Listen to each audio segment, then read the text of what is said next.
Allez, ça roule. Salut Martin. Salut Seb, comment vas-tu? Très bien et toi? Ça va super, au top, au top, au top. Alors, t'es où en ce moment? Là, je suis à Bangkok en ce moment. Je suis à Ah bon? Bangkok en ce moment. Je suis arrivé en Thaïlande il y a à peu près un mois et demi, début mai. Et je suis encore là pendant 2 semaines à Bangkok. Tranquille. Ok, super. Alors, je vais te présenter un tout petit peu, ou du moins présenter le contexte, et je te laisserai te présenter un peu plus largement après. On s'est rencontrés il y a quelques mois, en fait, à Pattaya, puisque tu es passé, tu es resté un petit peu, et puis on avait organisé une soirée, etc. Et puis, on s'est retrouvés à parler d'entrepreneuriat, comme souvent, puisqu'on est un peu une troupe comme ça. Et je trouvais justement intéressant de te faire intervenir au travers de cette interview sur la chaîne, puisque à la fois, tu es beaucoup plus jeune que moi, tu es dans un monde qui est totalement différent du mien, tu utilises des compétences, des réseaux différents. Et je trouvais ça intéressant, justement, encore une fois, au travers de cette interview, de pouvoir partager des parcours qui sont voilà, peut-être des exemples pour d'autres personnes qui les regarderont et qui permettront de voir que c'est possible, pas simplement de la même manière que moi je le fais, avec un autre mode de vie, avec plus jeune, avec d'autres pays, puisque toi, tu n'es pas basé en Thaïlande en plus au départ. Exactement. Du coup, bah, déjà, merci bien pour l'interview, hein. Franchement, c'est cool et ça me fait plaisir qu'on puisse discuter business, entrepreneuriat et si en plus on peut inspirer des gens ou au moins leur donner des idées différentes, c'est vraiment super bien. Effectivement, moi, je suis à Dubaï. Donc, je suis à Dubaï depuis 2 ans maintenant. Ouais, c'est ça, ouais.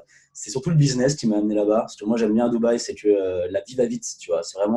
Il y a vraiment beaucoup, beaucoup moins de problèmes qu'en France, par exemple, pour faire du business. C'est vraiment beaucoup, beaucoup plus simple. Les gens là-bas, c'est beaucoup d'expatriés à Dubaï. 90% des gens là-bas, c'est des expats. Donc, c'est des gens qui sont déjà habitués, tu vois, à quitter leur chez eux pour aller chercher mieux, tu vois, pour aller chercher quelque Hmm. chose de différent. Donc, déjà, tu vois, ils ont un mindset, ils ont un mood différent. Et donc, du coup, souvent pour le business, c'est beaucoup plus rapide. Ouais, ça aide, c'est sûr. Et tu étais dans quel business alors, du coup, à Dubaï? Alors, j'ai monté une boîte il y a 3 ans maintenant. Moi, ça fait 6 ans, tu vois, je suis entrepreneur. J'avais 19 ans, j'en ai 25 aujourd'hui. Et au début, j'ai commencé dans le marketing de réseau. Mhm. J'ai commencé avec une entreprise américaine, tu vois, qui voulait s'importer sur le marché français. Et ils étaient dans le marché des compléments alimentaires. Et en fait, du coup, ils avaient absolument aucun client, tu vois, en France. On avait un petit peu en Europe, mais genre, c'était vraiment très, très, très, très petit, la boîte. Et du coup, on a entendu parler de ça avec des potes, via des amis d'amis, tu vois, un petit peu via le bouche-oreille. Et du coup, au final, en parallèle des cours, on décide de lancer ça. Et au final, ça a plutôt bien marché. Ça a plutôt bien marché pour moi, tu vois. J'ai plutôt fait en sorte voilà, de créer quelque chose qui était plutôt très, très, très sympa. J'ai fait ça pendant 2 ans, tu vois, un premier business. Et puis après, en fait, au bout de 2 ans, je me suis dit que je voulais aller plus haut, tu vois. J'avais un peu plus d'ambition, j'avais envie de faire un truc un petit peu plus gros, tu vois. Et c'est à ce moment-là, du coup, que je me suis intéressé au marché financier, tout le monde du trading, etc., etc. Et il y a de ça, ouais, il y a de ça 3 4 ans maintenant. Ben, en fait, il y avait vraiment aucune formation qui me convenait. Il y avait vraiment, tu vois, rien qui pouvait m'apprendre comme moi je voulais apprendre, tu vois, et qui permettait vraiment de rendre le trading accessible à tous. Et du coup, bah, vu que ça n'existait pas, j'ai décidé de le créer. Et du coup, c'est ça, tu vois, qui m'a fait partir à Dubaï. Ouais, c'est génial, c'est génial. Alors, il y a un truc dont on avait parlé qui a retenu mon attention dans ton parcours, c'était le fait, c'est une question que je pose souvent parce que c'est toujours un peu des premières réflexions qu'on nous fait, c'est ouais, mais moi, l'entrepreneuriat, j'y connais rien, il y a personne autour de moi qui est entrepreneur. Et du coup, tous les gens avec qui j'ai pu discuter sont à peu près dans la même situation, c'est-à-dire que c'est rarement des entrepreneurs qui viennent d'un million d'entrepreneurs, quoi. C'est pas des héritiers de dynasties familiales, c'est vraiment des gens qui sont faits tout seuls. Et puis toi, t'as une phrase qui m'a marqué parce que moi, je viens du monde effectivement des entreprises réelles avant d'avoir basculé sur le net. Et c'est vrai que j'en ai parlé dans certaines vidéos, mais c'est avoir une boîte en France, une petite boîte évidemment, pas une multinationale, c'est être pire qu'un salarié à mon sens parce que t'as tous les inconvénients sans en avoir aucun espèce d'avantage et encore moins la sécurité. C'est vrai que c'est un truc qu'on retrouve chez beaucoup d'entrepreneurs qui ont la quarantaine, qui ont des business qui sont vraiment implantés en dur. C'est qu'on a tous voilà, passé des caps à gérer des années, des problèmes et des trucs et que ça nous a écœurés, quoi. Tous, c'est à peu près la même réflexion que j'entends souvent. Et toi, ça t'a, je crois, servi de modèle. Exactement, exactement. Ça m'a servi de modèle pour me montrer ce que je ne voulais absolument pas, tu vois. Et c'est vrai que c'est intéressant quand j'y repense que, tu vois, moi, c'est mon père, tu vois, qui est dans ce modèle-là. Il a une entreprise qui tourne très, très bien et il a créé un truc, voilà, qui est vraiment super bien et il peut vraiment en être fier, tu vois. C'est vraiment cool ce qu'il a fait. Le seul truc, c'est que ouais, il travaille tous les jours depuis que je le connais, quoi, tu vois. Donc j'ai 25 ans, j'ai toujours vu mon père travailler très dur, du matin jusqu'au soir, 5, 6, des fois 6, 7 jours par semaine, tu vois. Et même s'il gagnait de l'argent, bah, l'argent qu'il gagnait, il fallait aussi l'investir. Enfin, tu vois, il faisait plein de trucs. Du coup, au final, on n'avait pas non plus un lifestyle de malade, tu vois. On ne vivait pas comme si on était super, super riche. Par contre, mon père, il travaillait énormément, tu vois. Et donc, du coup, bah, ça fait qu'il n'est pas forcément trop là à la maison, etc. Enfin, tu vois, plein de trucs comme ça. Et moi, je me suis toujours dit que ouais, c'était vraiment pas ce que je voulais, tu vois. Vraiment, vraiment pas du tout. C'est clair. Et donc, toi, tu as directement pris la voie d'Internet enfin, Ouais, du moins, tu es passé d'abord par le MLM qui était beaucoup. ouais. Ouais, c'est pas vraiment Internet encore. Et ça, c'est intéressant. Effectivement, c'est encore un autre parcours. Et effectivement, Ça.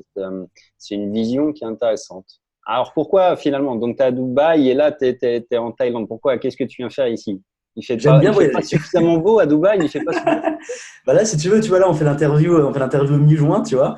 Mi-juin à Dubaï, il commence à faire chaud, tu vois. Il commence à faire chaud et comme il commence à faire chaud, tout le monde part, tu vois. Il y a beaucoup, beaucoup de gens qui, pendant juillet, août, qui partent de Dubaï parce qu'il fait genre 50 degrés, tu es en plein désert, tu vois. Donc, du coup, c'est pas très, très sympa, vu les beaucoup de choses qui sont fermées.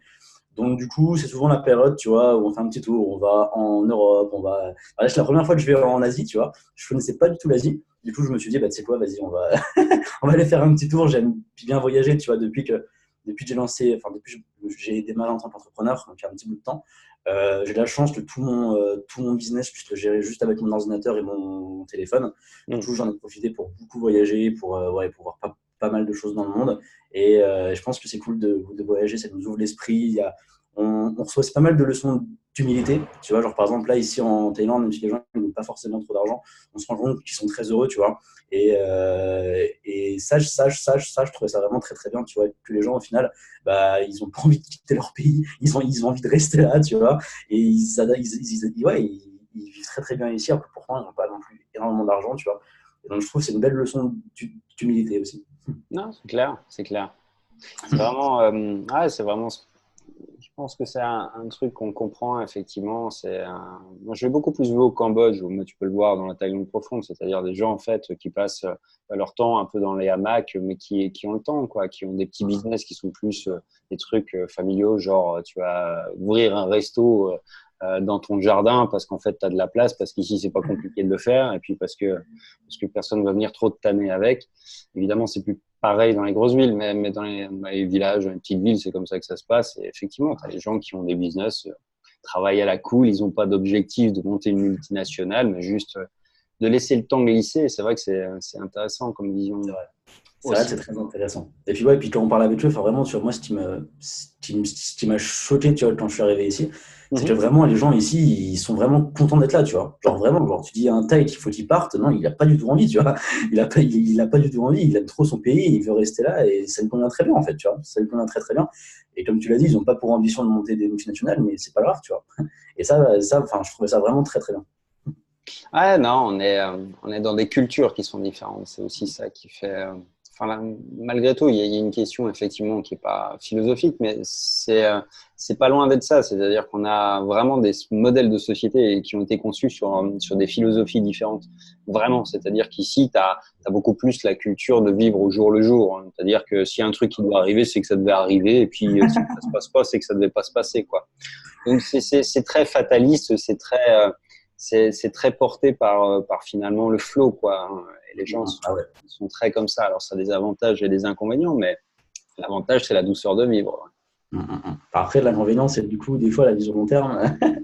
Là, c'est là que c'est un peu plus compliqué, quoi. Hein. Ah, c'est-à-dire, tu donnes 10 000 bahts à quelqu'un, il va revenir le soir avec 100 bahts et à demain, quoi, on verra. C'est bon, on verra. C'est ça, ouais. C'est C'est exactement ça. ça. L'avantage, c'est que quand tu leur présentes une opportunité ou un truc, ils vont pas se poser la question 100 fois, machin, etc. Les gens lâchent leur boulot, ils reviennent pas. Tu les revois pas. Ils ont trouvé mieux et puis ils reviennent pas. Hein, ou ils reviennent 6 mois après ou machin. Enfin, Alors ça après, moi, marche avec des codes différents. j'ai pas toute ton expérience de la Thaïlande, mais effectivement, de ce que j'en ai vu jusque-là, c'est vrai que c'est vraiment à la cool, comme tu dis. Ouais. C'est un parcours vraiment autrement. Ok, alors du coup, il y a un autre point également dans ton parcours que je trouvais vachement intéressant, puisqu'on a un peu parlé, c'est que malgré ton jeune âge, finalement, tu as quand même déjà fait pas mal de choses, effectivement, et puis tu as surtout essuyé un truc qui est pas forcément un problème récurrent, mais du moins si, voilà, il y a toujours dans l'idée finalement d'avoir un associé, d'avoir un peu cette relation-là. Moi, j'ai un associé également, j'ai été associé en fait, et j'ai été marié en même temps, mais je passais toujours plus de temps avec mes associés qu'avec mon ex. C'est un truc qui est assez paradoxal, mais c'est vrai que l'association, c'est toujours un peu comme un mariage à mon sens. C'est-à-dire qu'au départ, tu regardes toujours forcément dans la bonne direction, ça va bien, tout se passe bien, les trucs machin. Et puis un jour ou l'autre, ça commence à partir en sucette, ou pas forcément d'ailleurs, mais tu as quand même un peu ce parcours-là qu'on évoque assez peu. C'est aussi que l'entrepreneuriat, c'est des hauts, des bas. Et puis dans les bas, bah, tu peux avoir des trucs inattendus, des business qui s'effondrent, des gens qui trahissent, des salariés qui se barrent, des comptables qui fauchent la caisse. Enfin, tu as tout un tas de problèmes et d'événements dont on parle pas beaucoup, effectivement, mais qui arrivent quand même d'une manière assez régulière. Et toi, tu as une expérience justement en la matière. Alors, on va pas développer tout le truc, mais si tu peux en toucher deux mots, juste pour le côté justement intéressant de ce parcours-là, et puis surtout sur la manière de rebondir que tu as, parce que je trouvais ça assez intéressant, justement, c'est de voir comment tu dépasses ça, comment tu rebondis et comment tu te projettes après dans l'avenir avec tout ce que tu as pu voir et vivre. Donc, si tu peux nous raconter un peu ça. Yes, effectivement, je suis d'accord avec toi, tu vois, ce genre d'expérience, on n'en parle pas assez souvent, tu vois, parce que souvent, il y a beaucoup de gens qui parlent de l'entrepreneuriat comme un peu l'Eldorado, tu vois, genre c'est trop cool, on a des business en ligne, on voyage, etc., etc., etc., tu vois, et il y a beaucoup de poudre aux yeux là-dedans, tu vois, alors que la réalité des choses, c'est que, bah, effectivement, comme tu l'as très bien dit, être entrepreneur et avoir son propre business, et bah, il y a aussi beaucoup de bas, tu vois, et c'est vraiment des montagnes russes. Et effectivement, cette expérience, on peut dire c'est un gros bas, tu vois. C'est un gros bas. Pour faire l'histoire assez rapidement, donc du coup, il y a 3 ans, on lance en fait le business dans le trading, tu vois. Donc avec un associé qui lui en fait connaissait déjà un petit peu, tu vois, le trading. Moi, je connaissais vraiment absolument rien quand on a lancé l'entreprise. Il connaissait un petit peu, mais pas suffisamment de connaissances pour pouvoir former des gens, tu vois. Mais il avait surtout des connaissances plus techniques, tu vois, dans tout ce qui va être programmation, développement de site internet, etc. Tu vois. Et quand moi, j'ai un profil plus marketing et plus commercial, tu vois. Donc, du coup, si tu veux, l'association, elle s'est faite un peu de manière naturelle, tu vois. On a pu lancer le business comme ça, on a grandi, on est parti à Dubaï, la boîte, elle s'est développée, tout s'est très, très bien passé. On a fait des choses vraiment très, très, très sympas. Jusqu'au jour où je reçois un mail 2 ans et demi plus tard. Je reçois un mail, une fois, même pas de téléphone, même pas on se voit en vrai, enfin rien du tout, juste un mail où il me dit bah, qu'en gros, il avait changé tous les mots de passe du site internet, des comptes bancaires, du compte PayPal qu'on utilisait, et qu'en gros, il me virait de ma propre boîte, tu vois. Et en fait, ce qu'il a fait, tu vois, c'est vraiment qu'il m'a clairement viré de ma propre boîte, tu vois. Et du coup, en fait, il a tout gardé pour lui tout seul, tu vois. Donc, il avait accès à absolument tout, à l'argent qu'on avait gagné, etc., tu vois. J'ai retrouvé du jour au lendemain sans rien, sans rien, sans rien. Mais écoute, coupé tous les revenus, c'était mon seul business, tu vois. J'étais focus à 100% là-dessus. Du jour au lendemain, je me retrouve sans business, sans source de revenus, sans rien. Là, je t'avoue que pendant 2, 3 semaines, j'étais vraiment pas bien, tu vois. Là, je vais pas faire le fier, tu vois. Je vais pas te mentir. Je vais pas te dire que c'était facile et que j'étais vraiment trop, trop fort. Non, non, non, c'est complètement l'inverse. Tu vois, même si tu peux avoir un peu d'expérience, etc., un truc comme ça, vraiment, t'es pas prêt, tu vois. T'es pas prêt pendant 2, 3 semaines, j'étais vraiment, vraiment pas bien. J'étais chez moi et je savais pas quoi faire, en fait, tu vois. C'est la première fois que ça m'arrivait. Je savais vraiment, vraiment pas quoi faire. Après, j'ai eu la chance, en fait, de rencontrer assez rapidement un très bon avocat, vraiment un très très bon avocat comment dire, qui a compris mon histoire, tu vois, il a compris que j'étais pas forcément, comment dire, j'étais pas quelqu'un de mauvais, tu vois, j'étais plus la victime dans l'histoire, et qui du coup, qui m'a beaucoup aidé, tu vois, qui m'a beaucoup aidé à m'expliquer toutes les démarches administratives, car en plus c'est à Dubaï, tu vois. Donc, du coup, quand il faut faire des démarches administratives à Dubaï avec des gens qui parlent arabe, qui parlent pas forcément très bien anglais, tu vois, et que toi tu parles pas un mot d'arabe, et que du coup, bah, la culture, etc., c'est complètement différent. Parce que là-bas, tu sais, c'est la charia, tu vois. Donc, du coup, c'est vraiment, vraiment très, très différent. Ça a compliqué vraiment, vraiment les choses. Mais au final, voilà, tu vois, ça a avancé. On a pu un petit peu, tu vois, comment dire, on a pu régler un petit peu tout ce bazar-là. Mais sinon, après, ouais, personnellement, moi, ce qui m'a vraiment fait tenir le choc, entre guillemets, et puis rebondir, c'est que les gens, si tu veux, ils savent qui je suis, tu vois, ils savent ce que j'ai réalisé. Et moi, si tu veux, j'ai un branding qui est assez fort au niveau marketing et au niveau, tu vois, motivation entrepreneuriale, etc. Du coup, en fait, si tu veux, quand ça, c'est arrivé, j'avais pas mal d'opportunités en fait de travailler avec des gens pour les aider eux dans leur marketing et les aider eux à développer leur entreprise, etc. Tu vois, du coup, si tu veux, c'est ça qui m'a permis de rebondir assez rapidement grâce à mon branding, grâce à mes compétences, grâce au réseau que j'avais créé. J'ai pu du coup, tu vois, voilà, me recréer une source de revenus assez rapidement pour remettre un peu ça dans l'ordre, tu vois, le temps que ça se passe et le temps que ça se passe.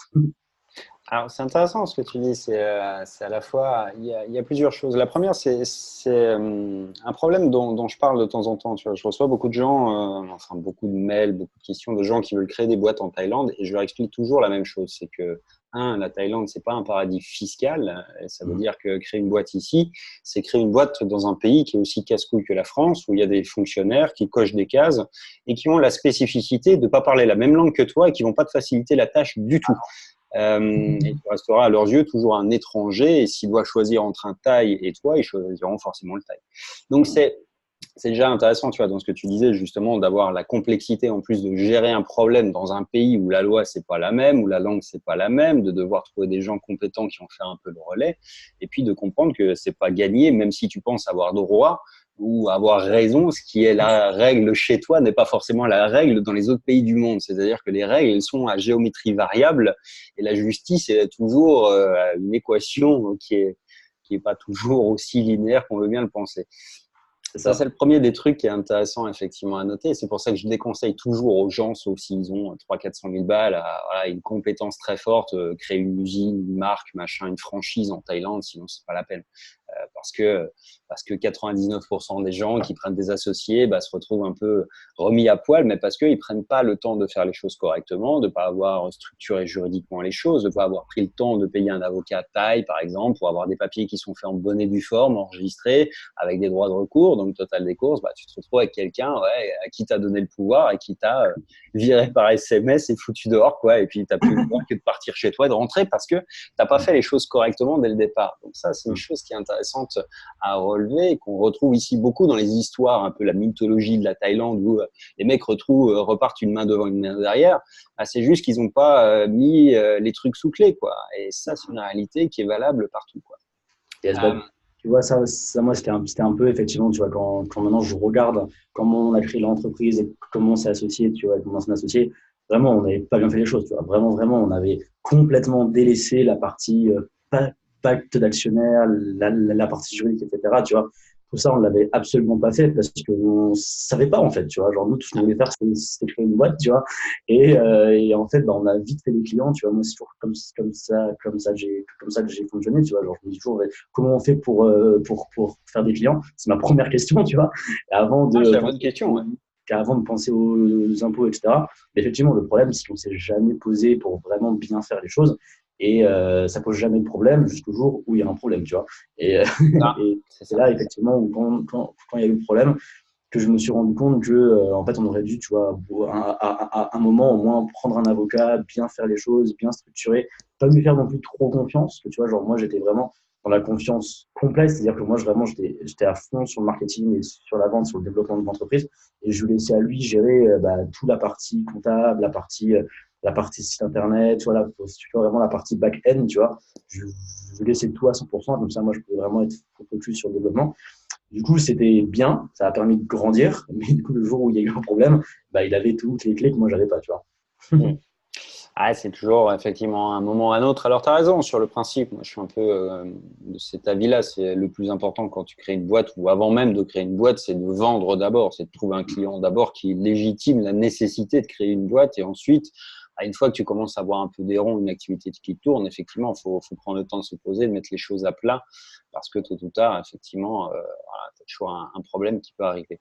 La deuxième chose qui est intéressante, effectivement, dans ton parcours et ce que tu disais, c'était que parce que tu avais justement développé ton branding, parce que tu avais des compétences reconnu et parce que finalement, bah voilà, tu avais bossé d'une manière aussi intelligente et surtout parce que tu n'étais pas salarié. Parce que c'est là où je veux en venir, tu vois, c'est justement le cadre d'un salarié aujourd'hui, quelqu'un qui a des compétences, qui a connu, je sais pas, mettons quelqu'un qui serait un directeur commercial d'une boîte, qui a ses clients le connaissent lui, etc. Sauf que c'est pas sa boîte et si demain il se fait virer, bah il a pas grand chose à faire valoir, peut-être son expérience, mais pas une expérience d'entrepreneur. Et c'est vrai que je trouve que c'est là où les gens font une erreur stratégique, c'est de penser que la plus grosse sécurité, c'est un CDI. Un CDI, en fait, ce n'est jamais qu'un morceau de papier qui te donne l'assurance, finalement, d'être une pseudo-assurance et pas plus. C'est-à-dire qu'un CDI, ça se déchire malgré tout, on peut te virer et puis quand on te vire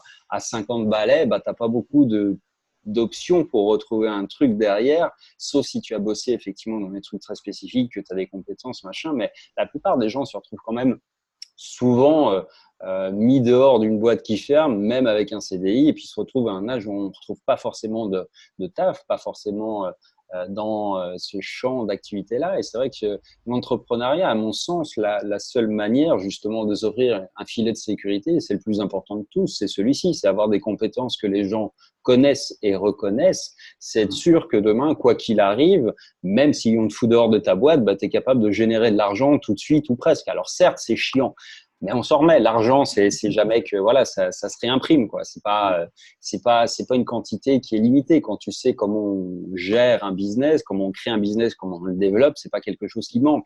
Tu manqueras toujours de temps, mais de l'argent, tu peux le refaire quoi. Donc c'est ça en fait la plus grosse croyance, je pense, qui est un problème aujourd'hui, c'est de penser que le CDI est quelque chose qui a une valeur absolue, une certitude, une assurance infaillible et que la retraite va arriver et que machin, etc. Sauf que il y a quand même beaucoup d'équations dans lesquelles il vaut mieux avoir placé ses propres options. Parce que si demain le système s'effondre, bah, avoir tes propres billes, ça te permet d'être sûr et certain au moins que tu puisses survivre en dehors du système et sans le système. Et c'est un peu ma vision des choses. Moi, je suis parti il y a très longtemps. Les problématiques de retraite, je les gère depuis très longtemps tout seul comme un grand. Et puis effectivement, mais ça reste malgré tout des questions qui sont parmi les plus récurrentes chez les gens. Ouais, mais tu fais comment pour la retraite? Ouais, tu fais comment si ton business, machin? Sois meilleur, forme-toi, progresse, continue et voilà, il n'y a pas d'autre moyen. Mais effectivement, c'est quand même intéressant ce parcours que tu as parce que tu as quand même, pour le coup, un jeune âge comparé au mien et tu as déjà un parcours semé d'embûches. J'imagine que ça te servira beaucoup pour l'avenir maintenant. C'est une bonne leçon qui bon, elle est toujours chiante à prendre, mais bon, bref. Clairement, tu vois, c'est ce que je dis à chaque fois. Tu vois, c'est pour ça que j'ai vraiment aucun problème d'en parler. C'est que vraiment, tu vois, genre, il y a vraiment deux choses ultra positives, tu vois, qui sont sorties de tout ça au final, tu vois. La première, c'est que ça m'est arrivé quand même relativement tôt dans ma carrière, donc j'ai largement le temps, tu vois. J'ai largement le temps de recréer quelque chose et de refaire, enfin, tu vois, de recréer une boîte, même plusieurs boîtes, etc., tu vois. J'ai largement le temps. Du coup, en fait, ça m'a permis quand même de beaucoup grandir dans le sens où, comme j'étais pas prêt, et que je voulais, comment dire, tu vois, pendant pas mal de temps, j'étais vraiment pas très très bien. Et ben, pendant que t'es pas très bien, en fait, tu analyses un petit peu les différentes erreurs que tu as fait et surtout tu mets en place des nouvelles solutions pour pouvoir sortir de là, tu vois. Et c'est justement au moment où tu mets en place ces solutions-là, bah, qu'en fait tu progresses énormément, tu vois. Tu progresses beaucoup car tu sors de ta zone de confort, tu vas faire des trucs que tu n'as jamais fait, tu vois, tu fais plein de trucs en fait qui font qu'en fait, bah, au final, tu grandis, tu progresses et tu fais plein de choses super intéressantes. Du coup, effectivement, c'est le premier point positif, tu vois. Et comment dire, le deuxième point positif de tout ça, c'est que quand je regarde, tu vois, comment on a créé l'entreprise, demain, quand je vais en recréer une autre, ce sera pas pareil, tu vois. Ça sera vraiment très, très, très, très, très différent. Et du coup, tu vois, grâce à cette expérience-là, même si j'ai eu le temps, même si j'ai pu grandir et tout, j'ai aussi beaucoup gagné en compétences, tu vois, et en connaissances. Ce qui fait que demain, je peux aller beaucoup, beaucoup plus vite pour faire quelque chose et surtout éviter d'avoir ce genre de problème, tu vois. Donc, du coup, c'est un mal pour un bien, c'est embêtant. C'est embêtant, je vais pas dire que je suis content que ça m'est arrivé quand même, tu vois. Mais disons que j'ai su en tirer du positif au lieu de m'effondrer tu vois, et de repartir en tant que salarié, etc., j'ai su en tirer du positif, justement, en me remettant en question, en essayant de voir les erreurs que j'avais fait et en sortant de ma zone de confort pour trouver des opportunités et pour pouvoir rebondir, quoi. Mhm. Ah, c'est intéressant, c'est intéressant. Alors du coup, c'est quoi tes projets maintenant? Alors, du coup, mes projets maintenant, qu'est-ce que c'est? Alors là, maintenant, tu vois, je suis en train de. Eh ben, tu vois, c'est marrant que tu me dises ça parce que je suis justement en train de mettre tout ça en place, tu vois. C'est encore un peu flou dans ma tête, tu vois. Mais moi, ce que j'aime faire, c'est développer des idées, tu vois. Ça, c'est vraiment un truc qui me plaît, tu vois. Faire en sorte qu'une idée, elle soit pas qu'une simple idée, tu vois, mais elle soit vraiment entendue par le monde entier, tu vois. Que ce soit mes idées à moi, mais aussi les idées des gens que je trouve bonnes, tu vois. Donc, du coup, si tu veux, je suis vraiment en train de développer une sorte de hub pour les entrepreneurs, tu vois, ou pour les entreprises, avec plusieurs pôles. Bon, c'est encore un petit peu flou, hein, c'est pas encore tout, tout bien mis en place dans ma tête, mais voilà, moi je suis un entrepreneur, j'adore, tu vois, faire en sorte de développer des trucs, créer des choses.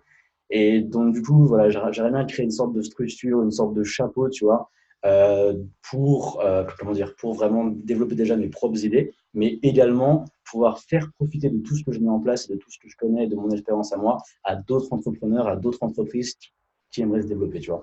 Donc, ça va passer par du marketing, ça va passer par du mentoring, ça va passer par des formations, ça va passer par des financements, tu vois, ça va passer par plein de trucs comme ça que j'ai envie de mettre en place, tu vois.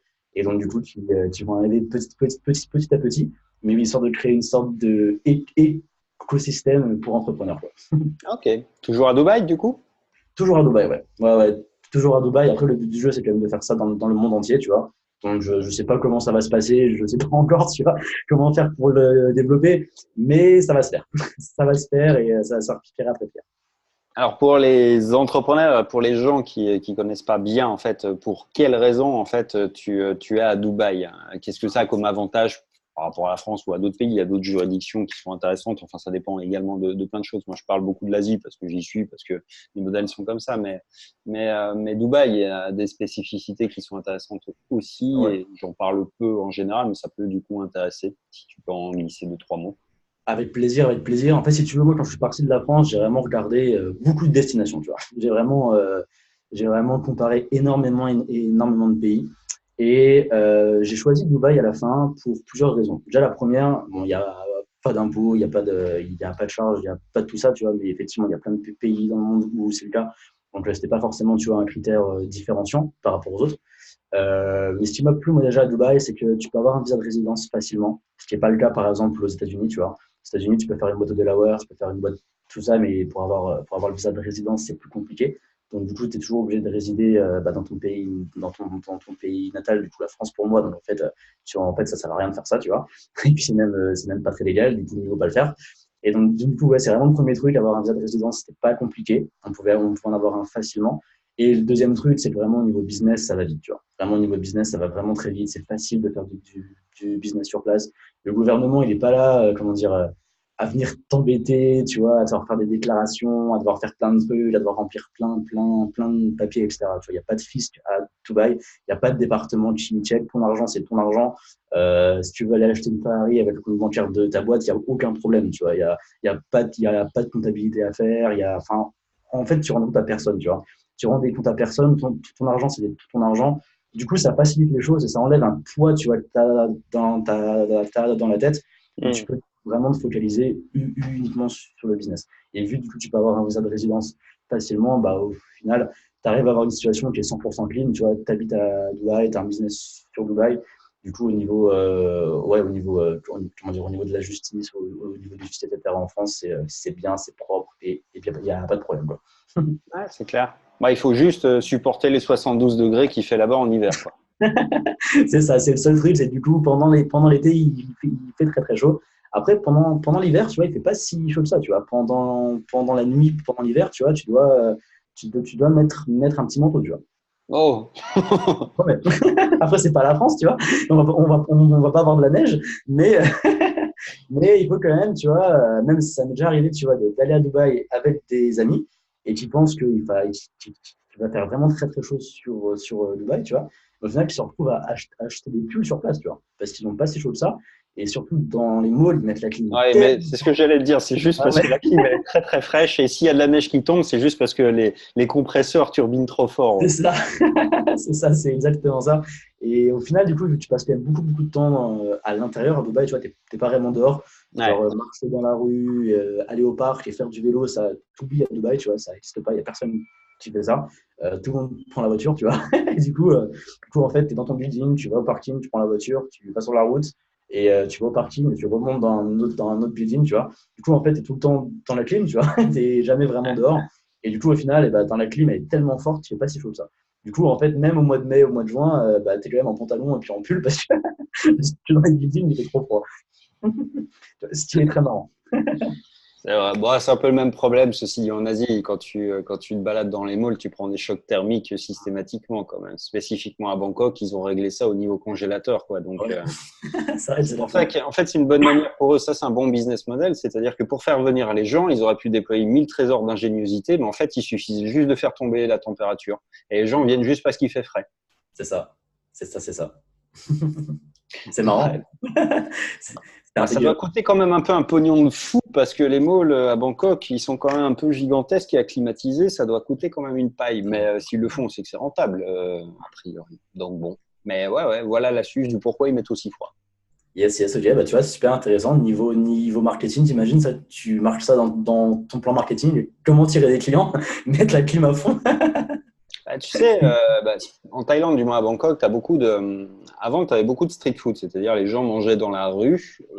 Et en fait, depuis qu'il y a les malls, la street food elle a un peu disparu. Et ils ont fait des food courts.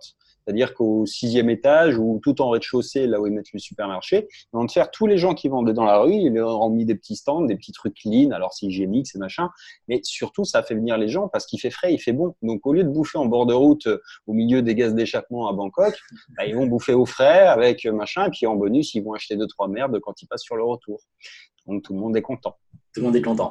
Mais faut noter que le prix de la bouffe n'a pas beaucoup augmenté. Dans le food court, c'est la même chose quasiment. Tu bouffes pour 50 bahts, quoi, comme tu pouvais bouffer pour 50 bahts dehors. Donc c'est assez marrant, effectivement. Et c'était une bonne stratégie marketing pour faire venir des gens qui n'ont pas forcément les moyens ou qui n'avaient pas forcément l'habitude d'y aller et puis qui maintenant ils vont tout le temps parce qu'ils vont bouffer là-bas et du coup passent leur vie dans les supermarchés quand il y a rien d'autre à faire, à attendre et puis du coup ils consomment toujours un peu plus.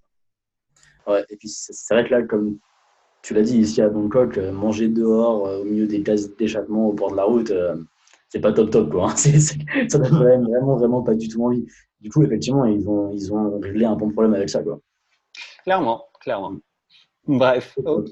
Donc toi, tu restes encore un petit peu en Thaïlande et après tu repars sur Dubaï.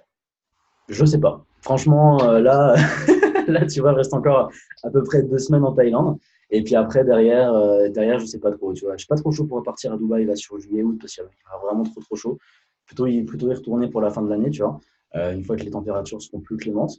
Mais du coup, entre-temps, je sais pas trop quoi faire encore. Je t'avoue, je me suis pas trop posé la question. Je suis vraiment en train de bosser, bosser, bosser, tu vois, à construire mes nouveaux projets. Et donc, du coup, ouais, je vois ça après, quoi, tu vois. Je vois Ah, ça après. normal, normal, J'ai ça la c'est. chance de pouvoir tout gérer depuis mon ordinateur. Enfin, c'est pas vraiment une chance en fait. Tu vois, genre, il y a beaucoup de gens qui me disent ouais, t'as de la chance, etc. Tu vois. Non, non, en fait, c'est pas une chance. Que mes business, à chaque fois, je les construis comme ça. Tu vois. Genre, tu vois, vu que j'avais rencontré l'exemple de mon père qui est prisonnier de son propre business, moi, j'ai toujours fait en sorte que mes business, ils bossent pour moi et pas que moi, je bosse pour mon business. Tu vois. Et donc, du coup, dès le départ, quand je crée mon business, il faut pas que moi, je me retrouve emprisonné à devoir faire des trucs que j'ai pas envie de faire, tu vois. Donc, du coup, c'est pour ça qu'aujourd'hui, effectivement, j'ai la chance de pouvoir voyager, etc.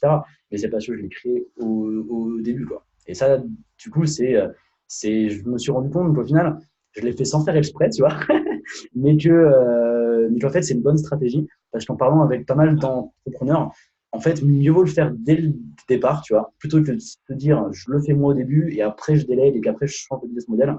C'est Parce que beaucoup plus compliqué, ouais. c'est trop, trop compliqué, tu vois. Ouais. Vraiment, c'est. Et en plus, après, derrière, tu as la question de la délégation, tu as la question de faire confiance aux gens, s'ils le font moins bien que toi, s'ils ne savent pas. Enfin, tu vois, c'est toujours très, très compliqué. Alors que si tu mets en place dès le départ un business model qui ne dépend pas vraiment de toi, ou toi tu peux simplement tirer les ficelles et pouvoir gérer tout ça à distance, bah, du coup, derrière, c'est beaucoup, beaucoup plus facile à scaler ton business et à faire en sorte que ça se développe, quoi. Non, c'est clair, c'est clair. Non, tu as raison, c'est une question de choix, c'est pas une question de chance. Et effectivement, non, c'est une question de choix. plein d'opportunités qu'il faut refuser pour se concentrer sur celles-ci qui permettent juste de garder ça. Tu pourrais, effectivement, il y a plein de gens qui rêvent d'ouvrir une guest house en Thaïlande. Moi, je déconseille toujours. Pourquoi faire? C'est ça, ouais. C'est ça. Mais après, ouais, comme tu l'as dit, franchement, il y a tellement d'opportunités partout. Franchement, il faut juste ouvrir son esprit, tu vois. Et à partir du moment où tu ouvres un petit peu ton esprit et que tu n'es pas uniquement focus sur ce que tu fais tous les jours, bah, en fait, tu te rends compte qu'il y a vraiment beaucoup de business à faire. Il y a beaucoup d'opportunités partout. Et au final, c'est pas si dur d'être entrepreneur. N'importe qui peut y arriver, je pense, tu vois. N'importe qui peut le faire. Après, derrière, évidemment, ça demande des compétences, ça demande à se développer. Et c'est justement quand tu fais les montagnes russes de l'entrepreneur que là, on voit vraiment qui peut vraiment, tu vas dire, continuer là-dedans. Et quand il t'arrive un truc comme il m'est arrivé moi, tu vois, genre, je pense que beaucoup auraient abandonné, tu vois, beaucoup auraient laissé tomber, mais c'est justement là qu'au final tu progresses, tu te Ah, développes et ah que tu ouais. mets en place des nouvelles choses. Mais ouais, je pense qu'au final, comme tu l'as très bien dit, le fait de miser sur toi, en fait, c'est le meilleur pari que tu peux faire, hein, parce qu'au final, toi, tu seras toujours avec toi. C'est con, mais c'est vrai, tu peux perdre tout, absolument tout ce que tu as, tout ce que tu as dans la tête, on ne peut pas te l'enlever, tu vois. Donc, Ouais. du coup, tes compétences, ton réseau, ce que tu sais faire, etc., ça ne pourra jamais te l'enlever. Et ça, je me suis vraiment rendu compte, là, tu vois, ces derniers mois, grâce, entre guillemets, à l'expérience négative que j'ai eue avec mon ancien associé, que bah, vraiment, c'était ça, tu vois. Vraiment, tout ce que j'avais dans la tête, on ne pouvait pas me l'enlever. Et donc, du coup, ça, on ne pouvait pas me le piquer. Et donc, je pouvais vraiment rebondir presque n'importe où avec n'importe quoi, uniquement grâce à ce que j'avais dans ma tête, quoi. Peu importe si c'était un business, peu importe si c'était de l'argent, c'est pas important. Car en fait, si tu as les compétences, si tu développes justement ce qu'il faut pour toi, et ben ça aide beaucoup, quoi. Ah, c'était une magnifique conclusion. D'ailleurs, j'allais dire que je te laissais le mot de la fin, mais je pense que c'est un très très bon mot de la fin, effectivement, le pari d'investir sur soi et ce qui te permettra effectivement d'avoir la meilleure assurance que tu puisses jamais obtenir, c'est d'être maître à 100% de ton destin derrière, ne pas être dépendant d'une boîte, ne pas être dépendant ou jamais d'un associé qui machin ou d'un problème ou d'un truc, d'être capable de rebondir à la demande, effectivement. Non, je pense que c'est une bonne conclusion, du coup. C'est ça, exactement. Après, je rajouterais peut-être un petit truc quand même. Allez. Juste, tu vois, j'ai vu pas mal d'entrepreneurs, tu vois, vouloir faire ça, tu vois, vouloir se développer, vouloir apprendre des choses, etc., tu vois, mais tomber dans le piège de j'ai encore ça à apprendre. Il faut encore que j'apprenne ça avant de passer à l'action, tu vois. Il faut encore que je fasse ci, encore que je fasse ça, tu vois. Et en fait, au final, ça crée des gens qui procrastinent complètement, tu vois, qui remettent tout à plus tard. Et donc, du coup, là où je veux en venir, c'est que apprendre, se développer, investir sur ça, c'est très, très bien, tu vois. Et mieux vaut investir via l'expérience, via vraiment créer des choses, tu vois, plutôt que investir via des bouquins ou via des formations. Enfin, il faut, tu vois, il faut lire, il faut se former, il faut apprendre de ceux Il faut appliquer tout de suite, immédiatement. Faut pas viser un doctorat. Faut effectivement prendre une formation, la mettre en application et pas en commencer une autre avant d'avoir terminé et appliquer celle-ci et d'avoir obtenu les résultats attendus. C'est Pareil pour un exactement bouquin, ça. pareil pour un truc, mais c'est de pas effectivement commencer à remplir une bibliothèque ou une bibliothèque numérique sur son ordi avec des formations qui t'ont fait briller les yeux, mais dont t'as pas commencé à regarder la première vidéo. C'est ça. Et puis au final, tu vois, il y a plein de gens, tu vois, qui tombent là-dedans et c'est vraiment dommage. Et moi, j'ai vraiment vu beaucoup d'entrepreneurs, tu vois, genre acheter le dernier bouquin ou acheter celui-là en plus, ou faire ça encore, tu vois. Et au final, bah, au bout de 6 mois, au bout d'un an, au bout d'un an et demi, je leur demande, du coup, au final, t'en es où maintenant, tu vois? Genre, ton business, il doit trop bien marcher, tu vois.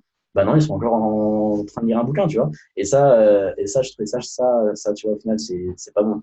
C'est pas bon du tout. Il faut effectivement, comme tu l'as très bien dit, il faut se former, c'est super important. Il faut surtout mettre en application. Il faut surtout, voilà, il faut avoir l'expérience et poncer le truc et voilà. Puis après, derrière, comment dire, se l'approprier, quoi. Pour vraiment que ce soit pour soi. Ah non, ce serait très, très bonne réflexion, très mature comme vision des problématiques, effectivement. Et c'est toujours un peu ça. Le principal obstacle aujourd'hui, c'est je pense qu'on manque pas d'informations. En fait, on en a même trop. C'est-à-dire qu'on participe en faisant même des vidéos comme celle-ci, d'ailleurs, un peu à ce brouillard général. Parce que t'as quelqu'un qui va regarder une vidéo sur YouTube, la vidéo suivante qui est en autoplay, elle va dire exactement l'inverse. Ou elle va dire, non, c'est pas ça qu'il faut que tu fasses en premier, c'est ça. Et l'autre d'après va dire encore autre chose. Et total des courses, quelqu'un qui regarde des vidéos à la chaîne comme ça va avoir au bout de la journée en fait 10 sons de cloche et il va plus savoir par quoi il faut commencer. Et C'est c'est ça. en fait un problème qui devient maintenant extrêmement récurrent chez plein de gens que j'ai souvent en ligne comme ça, c'est de savoir par où ils doivent commencer. En fait, ce qui leur manque, c'est pas l'information, c'est le plan d'action et c'est la mise en application, quoi.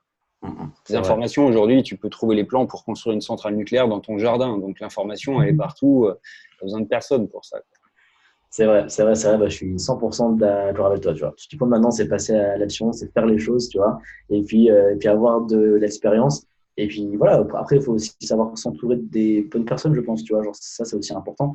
Pouvoir se rapprocher des gens qui nous inspirent, et des gens qui, comment dire, qui ont ce qu'on veut, en fait, tu vois. Qui ont ce qu'on veut, pas forcément au global, mais au moins, même s'il n'y a qu'une petite partie, faut comment dire, faut avoir cette humilité de se dire qu'on peut apprendre de n'importe qui, tu vois. Et ça, je trouve que c'est très, très important, tu vois. Et au final, si on s'entoure des bonnes personnes qui vont de l'avant, qui passent à l'action, qui font des choses, ça aide quand même un petit peu. Et c'est aussi pour ça, tu vois, que je suis venu en Asie. Parce que, tu vois, je me suis retrouvé un petit peu à avoir mon problème, à être un petit peu isolé, tu vois, parce que du coup, j'étais vraiment à 100% dans mon business, tu vois, à le développer.